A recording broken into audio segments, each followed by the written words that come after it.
Thermodynamics के दूसरे नियम के अनुसार ब्रह्मांड की हर चीज अव्यवस्था की ओर बढ़ी चली जाती है और जटिल सिम्टम्स में गड़बड़ी यानी कि केओस एक नॉर्मल बात होती है।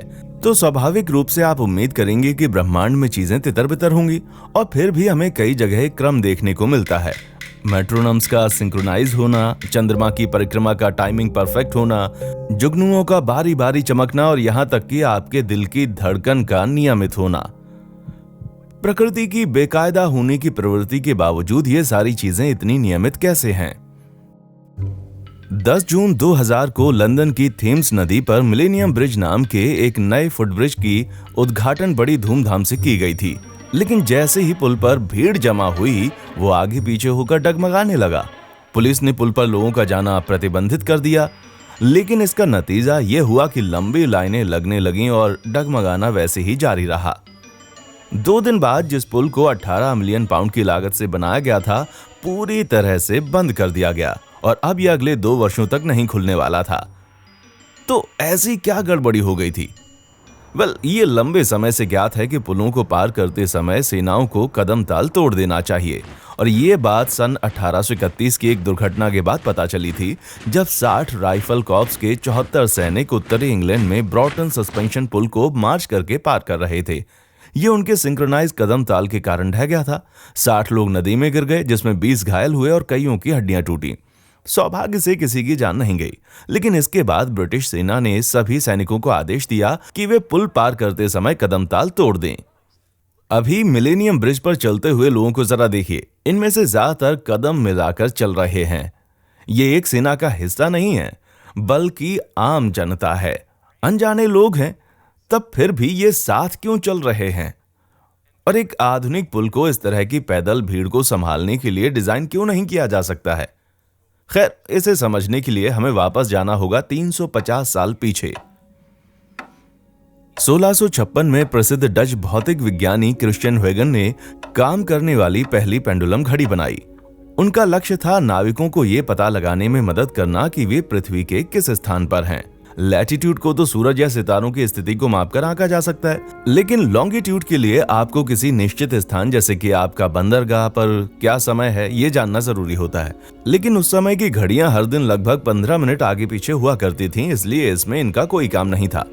इसके विपरीत huygens की पेंडुलम घड़ियां प्रतिदिन लगभग 10 से 15 सेकंड तक सटीक थीं। huygens की योजना थी अपनी घड़ियों को जहाज पर लटकते हुए एक भारी वजन से अटैच करने की, ताकि वे लहरों के थपेड़ों से उछलकर बिगड़ न जाएं। उनकी योजना 2 घड़ियों को लगवाने की थी, ताकि अगर एक बंद हो जाए या डैमेज हो जाए तो दूसरी काम आए। लेकिन फरवरी 1665 में जब अपने घर में वे इस अरेंजमेंट का परीक्षण कर रहे थे, तो उन्होंने एक गजब की खोज कर डाली। उनकी दोनों घड़ियां कुर्सियों के पार एक लकड़ी के बीम से लटक रही थीं। घंटों तक दोनों पेंडुलम्स को आगे पीछे झूलते हुए देखते हुए उन्होंने ये बात नोटिस की कि शुरू होने के लगभग आधे घंटे के बाद दोनों अपने आप ही तालमेल बना लेती हैं, यानी कि स्पॉन्टेनियस सिंक्रोनाइजेशन। जब एक घड़ी पूरब में होती तो दूसरी पश्चिम में, एक में से टिक की आवाज आती तो दूसरी में से टॉक। इसलिए उन्होंने घड़ियों को डिस्टर्ब करने की कोशिश की। उन्होंने उसका तालमेल बिगाड़ दिया, लेकिन लगभग 30 मिनट में उनका लय फिर से जुड़ गया। huygens को लगा कि घड़ियों का यह अजीब तालमेल पेंडुलम्स के बीच चलने वाली हवा की धारणाओं के कारण बन रहा है, इसलिए उन्होंने दोनों के बीच में एक बड़ा सा बोर्ड रख दिया। लेकिन घड़ियों का सिंक होना जारी रहा और ये हवा की धारा के कारण नहीं था। जब उन्होंने घड़ियों को अलग अलग रखा तो सिंक्रोनाइजेशन गायब हो गया, लेकिन जब उन्हें वापस पास रखा तो सिंक्रोनाइजेशन वापस हो गया। huygens को एहसास हुआ कि दोनों घड़ियां इसलिए सिंक्रोनाइज हो रही हैं क्योंकि वे एक ही लकड़ी की बीम से लटक रही हैं। उन्होंने मैकेनिकल वाइब्रेशंस को एक घड़ी से दूसरी घड़ी में ट्रांसफर किया, जिससे दोनों ऑसिलेटर्स युग्मित हो गए। निर्जीव वस्तुओं में इस तरह के स्पॉन्टेनियस सिंक्रोनाइजेशन का अवलोकन करने वाले huygens पहले व्यक्ति थे।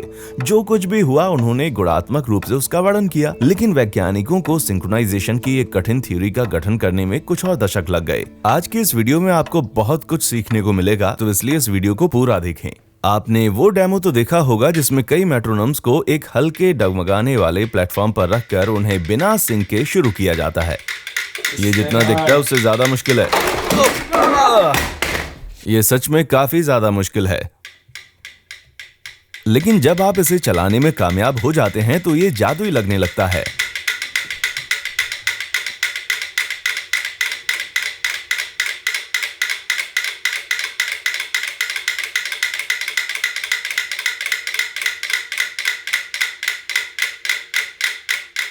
इन मेट्रोनम्स की नेचुरल फ्रीक्वेंसी एक समान नहीं है और फिर भी ये एक साथ बीट करते हैं। ये कैसे काम करता है, इसे समझने के लिए पहले हम मेट्रोनम के एक जोड़े को एक लय में ऑसिलेट करके देखेंगे। जब भारी चीजें बाईं ओर गति पकड़ती हैं तो वो प्लेटफॉर्म को दाईं ओर धकेलती हैं, और जब वे दाईं ओर एक्सेलरेट करती हैं तो वो प्लेटफॉर्म को बाईं ओर धकेलती हैं। इसलिए इस पूरी प्रणाली का सेंटर ऑफ मास लगभग एक ही जगह बना रहता है। अब यदि आप एक और मेट्रोनम को शुरू करते हैं जो पहले के दो के साथ सिंक में बिल्कुल नहीं है, तो हर आधी स्विंग के दौरान इस प्लेटफॉर्म का मोशन उसे एक किक देता है। इससे गति बढ़ जाती है और ये धीरे धीरे इन दोनों के साथ सिंक में आ जाता है।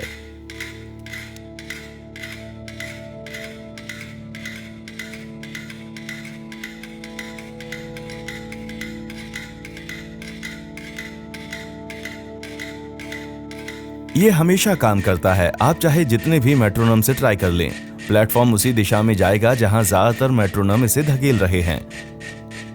हम एक मेट्रोनम पेंडुलम या किसी अन्य ऑसिलेटर की पोजीशन को एक सर्कल पर एक बिंदु के रूप में दर्शा सकते हैं। ये इसके फेज को दिखाता है, यानी कि ये साइकिल के किस भाग में है। इसलिए आप पेंडुलम के दाईं में आखिरी बिंदु को 0 डिग्री कह सकते हैं और बाईं ओर सबसे दूर वाले पॉइंट को 180 डिग्री। और जब पेंडुलम दाएं बाएं झूलने लगता है तो ये बिंदु सर्कल पर घूमने लग जाता है। ऑसिलेटर की फ्रीक्वेंसी जितनी अधिक होती है, ये बिंदु उतनी ही तेजी से गोल घूमता है।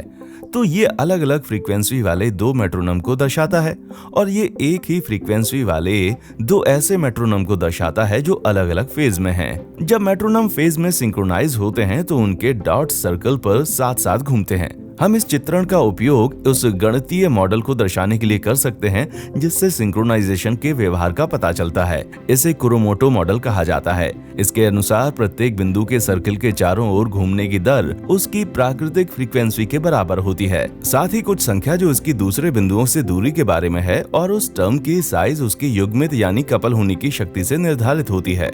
मैं इसके बारे में विजुअली कुछ ऐसा सोचता हूँ कि दो लोग एक गोल ट्रैक पर दौड़ लगा रहे हैं। मान लीजिए कि वो आप हैं जो अपने दोस्त के साथ दौड़ रहे हैं, और आपका दोस्त आपसे तेज दौड़ता है और आपसे कहता है, कम ऑन जल्दी करो, मेरे साथ साथ दौड़ो, क्योंकि आप सुस्त हो, आप धीमे हो, आप पिछड़ रहे हो। लेकिन अगर आप अपनी पूरी हिम्मत का प्रयोग करें तो आपके दोस्त में भी इतनी सहानुभूति होगी कि वो अपनी गति को धीमा कर दे। यही आप दोनों की बॉन्डिंग आपके बीच की स्पीड के अंतर को खत्म कर देगी। लेकिन यदि आप अच्छे दोस्त नहीं है तो आपको अपनी स्पीड बढ़ाने की इच्छा भी नहीं होगी, तो बॉन्डिंग इतनी मजबूत नहीं कि दोनों के अंतर को खत्म कर सके। ऐसे में एक व्यक्ति दूसरे को बार बार क्रॉस करने लग जाएगा। लगता है दक्षिण पूर्व एशिया के जुगनू आपस में काफी अच्छे दोस्त हैं, क्योंकि वे अपनी चमक को सिंक्रोनाइज करते हैं। भले ही हर एक की अपनी विशेष फ्रीक्वेंसी है जिस पर वो चमकना पसंद करते हैं, वे एक दूसरे के साथ इतनी मजबूत कपलिंग करते हैं कि सैकड़ों क्या हजारों जुगनू आधे सेकंड के दौरान ही एक साथ फ्लैश करते हैं। निकी केस ने इसका एक बेहतरीन सिमुलेशन किया है।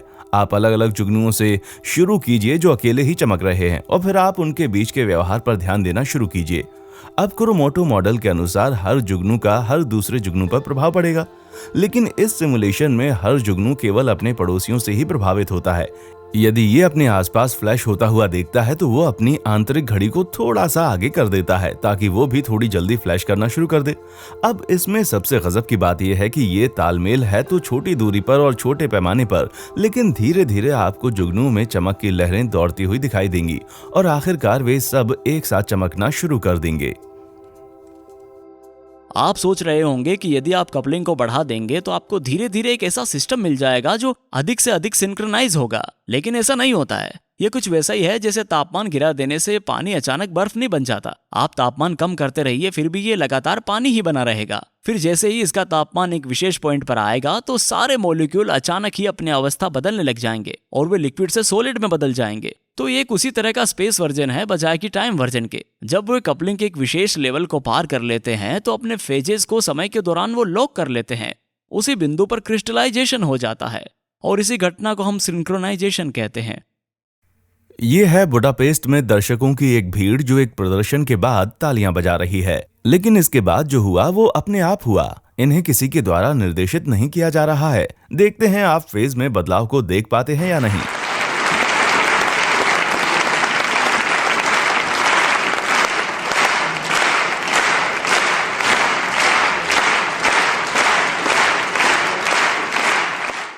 सिंक्रोनाइजेशन की जिस प्रक्रिया की हम बात कर रहे हैं, एक चीज जो मुझे इसके बारे में सबसे शानदार लगती है वो ये है कि ये कितनी यूनिवर्सल है। ये प्रकृति में हर पैमाने पर देखने को मिलती है, चाहे सूक्ष्म परमाणु हो या ब्रह्मांड हो। ये संचार के हर उस चैनल का उपयोग करती है जिसे प्रकृति ने आज तक तैयार किया है। गुरुत्वाकर्षण की परस्पर क्रिया हो, इलेक्ट्रिकल इंटरेक्शन हो, मैकेनिकल हो, आप कोई भी नाम ले लीजिए। खैर, दोनों ही चीजें एक दूसरे को प्रभावित कर सकती है। प्रकृति इसका उपयोग करती है चीजों को सिंक में लाने के लिए।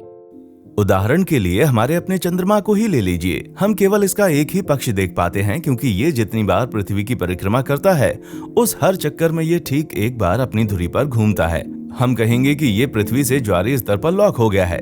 ये हमारे सौर मंडल में एक आम प्रभाव है। ऐसे 34 चंद्रमा हैं जो अपने ग्रहों से ज्वारीय तौर पर लॉक हो गए हैं। ये प्रक्रिया कुछ इस तरह से होती है। एक चंद्रमा अपनी खुद की रोटेशनल फ्रीक्वेंसी के साथ शुरू करता है, लेकिन उस पर गुरुत्वाकर्षण आकर्षण उस साइड ज्यादा होता है जो ग्रह के करीब होती है, और इससे चंद्रमा का शेप बिगड़कर अंडे जैसा हो जाता है, जो यहाँ पर कुछ ज्यादा ही बढ़ा चढ़ाकर दिखाया गया है। जैसे जैसे चंद्रमा अपनी कक्षा में परिक्रमा करता है और अपनी धुरी पर घूमता है, उसके बल्ब झूलकर ग्रह के अलाइनमेंट से बाहर होते रहते हैं। इसलिए गुरुत्वाकर्षण बल उन्हें खींचकर अलाइनमेंट में वापस ले आता है। इससे चंद्रमा के घूमने की गति तब तक धीमी हो जाती है जब तक ये ग्रह के साथ लॉक नहीं हो जाता। यदि चंद्रमा शुरू में बहुत ही धीमे धीमे घूम रहा है तो यही तंत्र से लॉक होने तक तेज करता रहेगा। हमारे सौर मंडल में अन्य प्रकार की सुंदर सिंक्रोनाइजेशन प्रक्रियाएं भी बहुत हैं।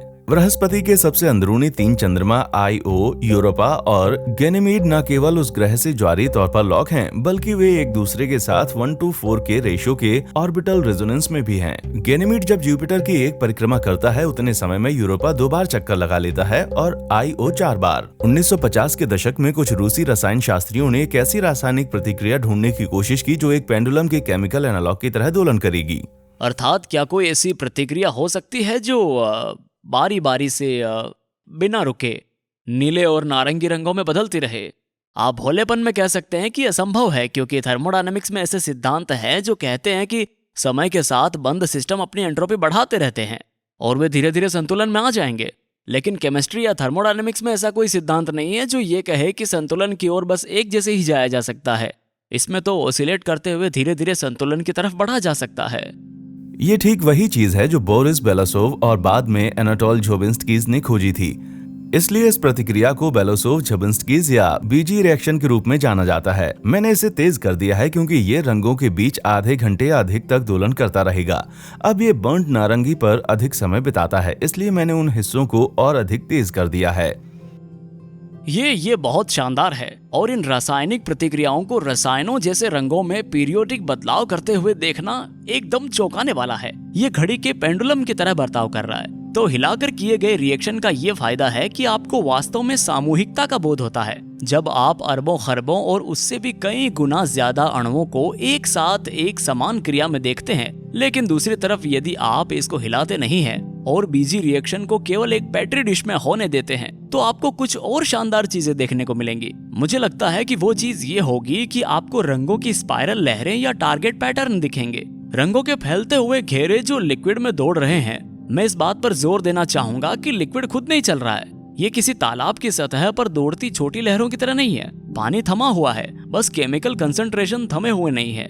आप बीजी रिएक्शन में इन नीली तरंगों को देख सकते हैं, जो असल में पानी की लहरें नहीं बल्कि केमिकल की लहरें हैं, और ये फैलती जाएंगी और वे एक स्थिर गति से चलती हैं, या फिर ऐसे स्पाइरल जैसे दिखती है जो बड़ा होता जाता है और घूमने लगता है। और इसमें एक डरावनी किंतु अलौकिक बात भी है, वो ये कि ठीक यही चीज हमारे दिल में भी देखने को मिलती है। आप हृदय में इलेक्ट्रिक उत्तेजना की स्पाइरल तरंगों को देख सकते हैं। ये बिल्कुल केमिकल ऑसिलेशन से बनी स्पाइरल तरंगों की तरह है और बीजी रिएक्शन के केमिकल तरंगों की तरह दिखती है। और इसी तरह की चीजों ने मेरे गुरु को प्रेरित किया था। वो आर्ट विनफ्रे नाम के एक व्यक्ति थे जिन्होंने केमिकल रिएक्शन के तरंगों के इस्तेमाल से कार्डियक एरिथमिया के रहस्यों का पता लगाया। यदि मैं आपको बताऊं तो शायद आपने सबसे घातक किस्म के एरिथमिया के बारे में सुना होगा। ये इतना खतरनाक होता है कि आपको मिनटों में खत्म कर सकता है, खास तौर से वेंट्रिकुलर एरिथमिया वाला वेंट्रिकुलर फिब्रिलेशन। केमिस्ट्री और हृदय दोनों में ही इन घूमते हुए स्पाइरल्स को देखते हुए विनफ्री के इस काम ने उन्हें एक थ्योरी तक पहुंचा दिया। इसमें वेंट्रिकुलर फिब्रिलेशन के गठन के कारण है और थोड़े आहिस्ता और बेहतर डिफिब्रिलेटर्स डिजाइन की भी चर्चा है। ये इस थ्योरी का अच्छा नतीजा हो सकता है। तो असल में एक फिब्रिलेशन वाले हृदय में सिंक्रोनाइजेशन की कमी के कारण ही रक्त का पंप होना बंद हो जाता है और फिर अचानक मौत हो जाती है। तो बहुत कम सिंक्रोनाइजेशन का होना भी असल में एक समस्या है, लेकिन बहुत अधिक सिंक्रोनाइजेशन भी दिक्कत खड़ी कर सकता है। उस डगमगाते हुए मिलेनियम ब्रिज को याद कीजिए। कहते हैं उस घटना का कारण भीड़ की सिंक्रोनी थी। तो क्या ये दोलन इसलिए हुआ कि सभी लोग कदम मिलाकर चल रहे थे? असलियत में इसका एकदम उलट हुआ। मिलेनियम ब्रिज को प्रकाश के एक रिबन की तरह डिजाइन किया गया था, इसलिए इसका कंस्ट्रक्शन यूनिक है। एक टिपिकल सस्पेंशन पुल के विपरीत इसके सपोर्टिंग केबल इसके साथ साथ ही एकदम खींचकर चलते हैं, गिटार की स्ट्रिंग्स की तरह। सिविल इंजीनियरिंग क्षेत्र में सभी डिजाइनर ये जानते हैं कि आप इंसानों के चलने की फ्रीक्वेंसी के बराबर रेजोनेंट फ्रीक्वेंसी वाला कोई फुट ब्रिज नहीं बना सकते हैं। इसीलिए हम हर सेकंड में लगभग 2 कदम चलते हैं, एक अपने बाएं पैर के साथ और दूसरे दाहिने पैर के साथ। इसीलिए सिविल इंजीनियरिंग लेने वाला हर व्यक्ति ये जानता है कि अगर पुल लोगों के चलने के लिए बनाया है तो इसकी रेजोनेंट फ्रीक्वेंसी वर्टिकल डायरेक्शन में 2 हर्ट्ज बिल्कुल नहीं होनी चाहिए। ठीक है, हर कोई ये जानता है, मिलेनियम ब्रिज बनाने वाले लोग भी। लेकिन उन्हें जो पता नहीं था और जो उस दिन के लिए नया था वो ये कि आधी फ्रीक्वेंसी भी महत्वपूर्ण है। 1 साइकिल प्रति सेकंड की फ्रीक्वेंसी, ये वो फ्रीक्वेंसी है जिससे आप अपना दायां पैर नीचे रखते हैं। आप अपनी यात्रा के आधे समय बायां पैर यूज करते हैं। तो ये बात मायने क्यों रखती है? क्योंकि जब आप एक पुल पार कर रहे होते हैं और आप अपना बायां पैर नीचे रखते हैं, तब आप पुल के साइडवेज में एक छोटा सा फोर्स लगा रहे होते हैं। आमतौर पर इससे कुछ खास फर्क नहीं पड़ता क्योंकि सभी लोग अपनी अपनी चाल से चल रहे होते हैं, वह सिंक्रोनाइज नहीं है। इसीलिए उनके साइड वे फोर्स से ब्रिज को कुछ नहीं होगा। यह ब्रिज पर नीचे की तरफ लग रहे डाउनवर्ड फोर्स का केवल 10वां भाग है और लगभग न के बराबर है। लेकिन अगर संयोग से उस ब्रिज की साइडवेज फ्रीक्वेंसी 1 साइकिल प्रति सेकंड है, जो कि मिलेनियम ब्रिज की थी, तो लोगों के चलने से ब्रिज थोड़ा बहुत डगमगाना शुरू हो जाएगा। जब ब्रिज को बंद कर दिया गया तो इंजीनियर्स ने अपने सहयोगियों से कहा कि वे पुल को चलकर पार करें। फिर चलने वालों की संख्या बढ़ाते गए और हर बार एक्सेलरेशन को मापने लगे। जब ब्रिज पर 50 लोग थे तो उसका हिलना बहुत ही कम था। जब लोग बढ़कर 100 हो गए तो वाइब्रेशन बहुत थोड़ी बहुत ही थी। 156 लोगों में भी पुल डगमगा नहीं रहा था, लेकिन जैसे ही सिर्फ 10 और लोग बढ़े और संख्या 166 हुई तो एक्सेलरेशन भयानक तरीके से बढ़ गया। ब्रिज डगमगाने लगा, बिल्कुल वैसे ही जैसे उद्घाटन के दिन हुआ था। ये सिस्टम दूसरे फेज में पहुंच चुका था। यदि लोगों से वो पुल थोड़ा बहुत साइडवेज में हिलता है तो लोग इसे किसी भी प्रकार के प्लेटफॉर्म पर चलना पसंद नहीं करते। यदि आप कभी किसी ट्रेन में गए हैं जो कुछ अधिक तेजी से जा रही है, या फिर कभी आप ऐसे रोबोट में खड़े होते हैं और वो साइडवेज डगमगाने लगती है, तो आप देखेंगे कि लोग अपने पैरों को चौड़ा कर लेते हैं। ये स्थिर खड़े रहने की कोशिश होती है और फिर वे ब्रिज के साइडवेज मोशन के साथ कदम मिलाकर चलना शुरू कर देते हैं। आप बीबीसी के फुटेज में लोगों को ऐसा करते हुए देख सकते हैं। ये शानदार और अविश्वसनीय है।